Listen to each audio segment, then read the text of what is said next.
आनंदी कुटुंब. मुंबईतील एका गजबजलेल्या अपार्टमेंटमध्ये तन्वी आणि समीर आपल्या 2 मुलांसोबत अद्वैत आणि दिव्यासोबत राहत होते. बाहेर मुंबईचे ट्रॅफिक आणि गोंधळ असला तरी या घरात प्रेमाचा आणि आनंदाचा एक वेगळाच दरवळ असायचा. सकाळची वेळ म्हणजे या घरात एक मोठी युद्धभूमीच असायची. तन्वी आपल्या ऑफिसच्या फाईल्स आवरत होती तर समीर स्वयंपाकघरात डबे भरण्याची घाई करत होता. अद्वैत आपले दप्तर शोधत होता आणि छोटी दिव्या अजूनही झोपेतून सावरत होती. लवकर आवरा मुलांनो, शाळा चुकेल आणि माझे ऑफिसही, तन्वीने हाक मारली. सकाळी समीरचा एक वेगळाच अवतार असायचा. त्याला मुले कोरिओग्राफर ऑफ कोअर्स म्हणायची. समीर घरातल्या कामांचे नियोजन एखाद्या नृत्याप्रमाणे करायचा. अद्वैत, तू उजवीकडे वळ आणि तुझे शूज घे. दिव्या, तू डावीकडे धाव आणि तुझी पाण्याची बाटली उचल. समीर एखाद्या डान्स मास्टरसारखा हातवारे करून सूचना देत होता. त्याच्या या मजेशीर सूचनांमुळे सकाळची धावपळ एक खेळ वाटू लागली. मुलेही नाचत बागडत आपली कामे वेगाने करू लागली. तन्वी थोडी तणावात होती कारण आज तिची महत्त्वाची मीटिंग होती. तिला हसवण्यासाठी समीरने एक युक्ती केली. त्याने बेडवरची एक मोठी चादर काढली आणि ती आपल्या अंगावर घेऊन तो अद्वैत आणि दिव्याच्या मागे धावू लागला. मी चादर भूत आहे, तो ओरडला. मुले बेडवर उड्या मारत चादरीच्या मागे पुढे लपलाछपी खेळू लागली. तन्वी हे बघून आपले टेन्शन विसरली आणि खळखळून हसू लागली. घरातला तणाव त्या चादरीच्या खेळात कुठल्या कुठे पळून गेला. तन्वी जेव्हा तिची ऑफिस बॅग तयार करून सोफ्यावर ठेवून पाणी प्यायला गेली तेव्हा अद्वैत आणि दिव्याने एक खोडकर योजना आखली. अद्वैताने हळूच आपला आवडता हिरवा रबरी डायनासोर काढला. दिव्याने तन्वीच्या बॅगची चेन हळूच उघडली. हा डायनासोर आईला मीटिंगमध्ये सोबत करेल, दिव्याने कुजबुजत म्हटले. अद्वैताने तो डायनासोर फाईल्सच्या मध्ये सुरक्षितपणे लपवून ठेवला आणि दोघेही चोरून हसू लागले. तन्वीला या गुप्त पाहुण्याबद्दल काहीच कल्पना नव्हती. तन्वी ऑफिसला पोहोचली. मीटिंग रूममध्ये खूप शांतता होती. तिचे कडक शिस्तीचे बॉस विक्रम सर समोर बसले होते.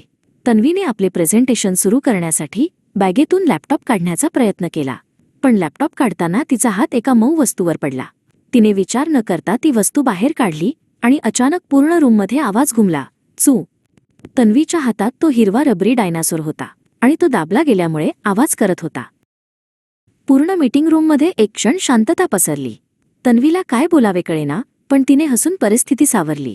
सर, हा माझा आजचा स्ट्रेस रिलीव्हर आहे, जो मुलांनी खास माझ्यासाठी पाठवला आहे, ती म्हणाली. हे ऐकून गंभीर असणारे विक्रम सर सुद्धा हसायला लागले. मीटिंगचे वातावरण हलके झाले आणि तन्वीचे प्रेझेंटेशन खूप यशस्वी झाले. मुलांच्या त्या छोट्याशा खोडसाळपणामुळे तन्वीचा दिवस आनंदात गेला. इकडे घरी शाळा सुटल्यावर समीर आणि अद्वैतने सॉक्स ऑलिम्पिक सुरू केले होते. समीरने आणि अद्वैतने पायात जाड आणि रंगीबेरंगी मोजे घातले होते.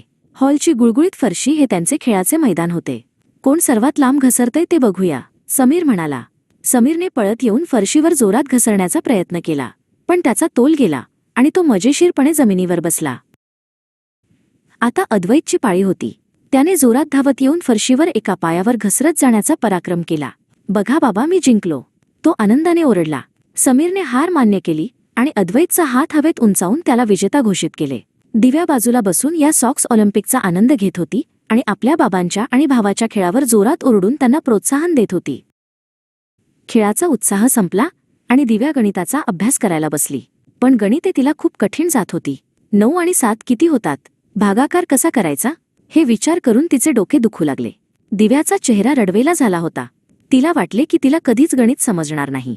तिने हातातील पेन्सिल खाली टाकली आणि पुस्तक बंद करून ती गाल फुगवून बसली. अद्वैतने दिव्याला उदास पाहिले आणि त्याला एक युक्ती सुचली.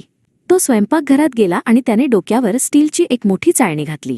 त्याने आपल्या अंगावर काही पुठ्ठे लावले आणि तो रोबोटसारखे पाय वाजवत दिव्याच्या समोर आला. बुप, घाबरू नकोस, मी आहे मॅथबॉट, अद्वैतने यांत्रिक आवाजात म्हटले. हे मजेदार दृश्य पाहून दिव्याचे दुःख पळाले आणि ती जोरात हसू लागली. अद्वैतने तिला रोबोटच्या स्टाईलमध्ये गणिते समजावून सांगितली. संध्याकाळी तन्वी घरी येण्याची वेळ झाली. समीर, अद्वैत आणि दिव्याने मिळून तिचे स्वागत करायचे ठरवले. समीरने हॉलमध्ये दरवाजापासून ते सोफ्यापर्यंत एक लांब लाल बेडशीट पसरली. हे आपल्या मम्मीसाठी रेड कार्पेट आहे, समीर म्हणाला. तन्वीने घराचा दरवाजा उघडला आणि समोरचा नजारा पाहून ती थक्क झाली. समीरने खाली वाकून तिला महाराणी असल्यासारखे अभिवादन केले आणि मुले आनंदाने तिच्याकडे धावली. तन्वीने मुलांना जवळ घेतले आणि त्यांना मीटिंगमधील डायनासोरची गोष्ट सांगितली. समीरच्या सॉक्स ऑलिम्पिक आणि अद्वैतच्या मॅथबॉटबद्दल ऐकून ती खूप प्रभावित झाली. मुंबईच्या या धावपळीच्या आयुष्यात हे छोटे छोटे आनंदाचे क्षणच या कुटुंबाला एकत्र आणि सुखी ठेवत होते. रात्री जेवताना सर्वजण एकत्र बसले.